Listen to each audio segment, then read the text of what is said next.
एक सहाबी आए थे हुजूर की बारगाह में, यूं कहा, या रसूल अल्लाह सल्लल्लाहु अलैहि वसल्लम, दूसरे लोग सब जो आपके पीछे नमाज पढ़ते हैं तो रोते हैं, गिड़गिड़ाते हैं, अल्लाह को याद करते हैं, मुझे रोना नहीं आता, कुरान पढ़ने पर मुझे अश्क नहीं आते। हुजूर पाक सल्लल्लाहु अलैहि वसल्लम ने फरमाया, तुम्हारा दिल सख्त हो गया है। ये फरमाया, तुम्हारा दिल सख्त हो गया है, उसको नरम करो। कहा, क्या करूं? क्या इलाज मेरे आका ने बयान किया। वजीफे तो लिए मौलाना जलालुद्दीन रूमी रहमतुल्लाह तआला अलैह एक बात और भी कहते हैं, खाने काबा देखा है?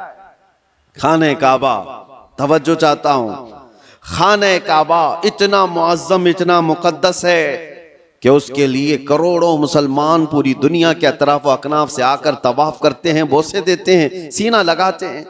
ये खाने काबा अल्लाह का घर है, लेकिन मौलाना रोम फरमाते हैं, है तो काबा, ये इब्राहिम खलीलुल्लाह की बनाई हुई इमारत है। इब्राहिम खलीलुल्लाह अलैहिस्सलाम की बनाई हुई इमारत है काबा।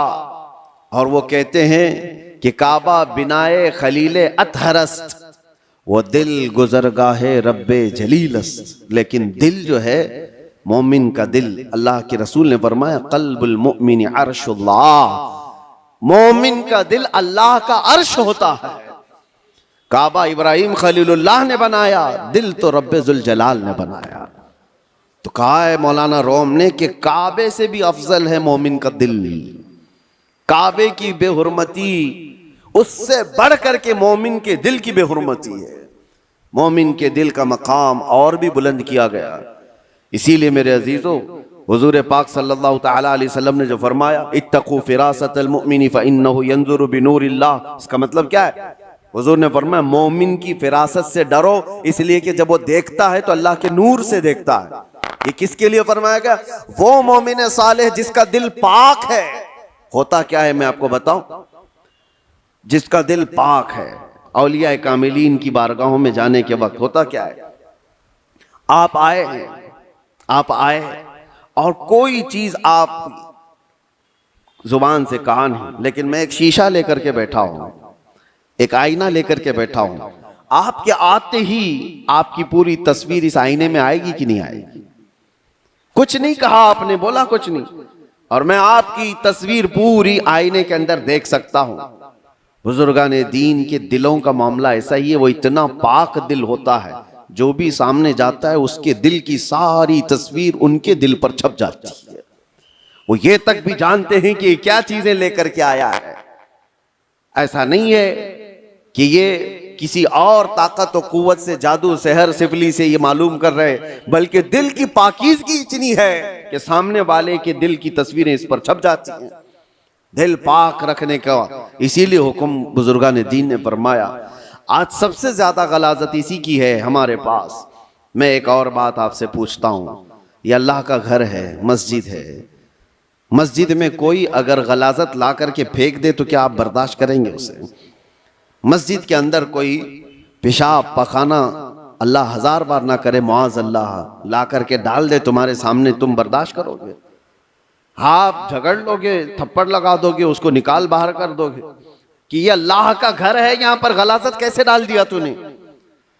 जो मस्जिद की सफों पर गलाजत देखने को तैयार नहीं, वो मुसलमान फिर अपने दिल को जो अल्लाह का अर्श है उसमें गलाजतें कैसे डाल रहा है? खुद से तो डाल रहा है।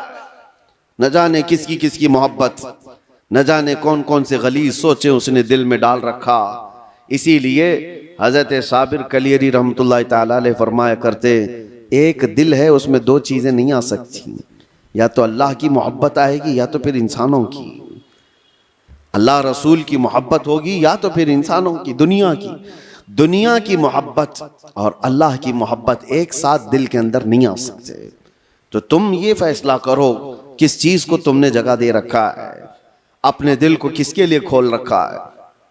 मेरे अजीजों, और एक इलाज की तरफ मैं आपको लेकर चलता हूं। अल्लाह के रसूल सल्लल्लाहु ताला अलैहि वसल्लम के पास एक सहाबी आए। एक अलामत और भी मैं आपको बताऊं, नमाज पढ़ते हैं, जैसे अभी मैंने कहा दिल के काले होने की अलामत यह है कि मस्जिद में ज्यादा देर दिल नहीं करता, नमाजों का वक्त हो जाए तो तबीयत भारी लगने लगे, उसे इबादतों की तरफ शौक नहीं लगता। ये दिल के उसके सिया होने की अलामत। इसी तरह से जब कुरान की तिलावत होती है ना, तो पाक दिल वाले की आंखों से आंसू आ जाते हैं। साफ दिल वाला नमाजों में माह हो जाता है, डूब जाता है।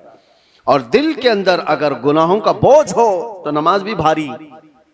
वो पीछे से चिल्लाने लग जाए, इमाम साहब कितनी लंबी किरात करते हैं यार, ये तो दुआएं कितनी लंबी लंबी मांगते हैं, हमारा काम धंधा है। तुम्हारा दिल का बोझ है जो तुम 3 घंटे 4 घंटे मैच देखने पर ये नहीं कहते कि कितना लंबा चल रहा है, फिल्में देखने पर कभी ये नहीं कहते, लेकिन मस्जिद में 10 मिनट से ज्यादा की अगर जमात हो जाए तो ये बेचैनी और बेकरारी क्यों बढ़ जाती है। आपको पता है वो सहाबा इकराम जब नमाज पढ़ाते थे, हजरत मुआज इब्न जबल फजर की नमाज में उन्होंने पूरे सूरह बकरा पढ़ा दी थी। सूरह बकरा 2.5 पारे की है, आप 2.5 सफा नहीं सुन पाओगे।